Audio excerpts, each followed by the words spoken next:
Assalamualaikum warahmatullahi wabarakatuh.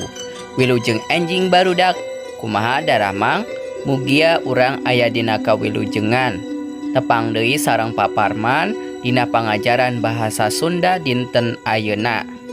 Ayeuna urang baris diajar ngeunaan pangjembar basa lembur kuring anu judulna wayang golek. Bahasa Sunda di kelas 5 yuk diajar online.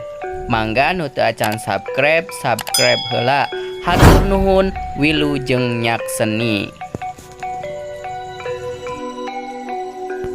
Pangjembar basa lembur kuring anu judulna wayang golek. Wayang golek teh hiji pintonan nu ngigelkeun wayang golek. Nyaeta sabangsa boneka tina kai, bajuna khas, aya anu make singer, jeung saterusna. Watek jeung sorana rupa-rupa.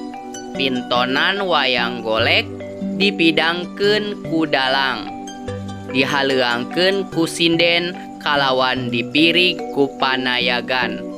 Tah ieu pangajaran bahasa Sunda pangjembar basa lembur kuring anu judulna wayang golek. Sekian, hatur nuhun. Wassalamualaikum warahmatullahi wabarakatuh.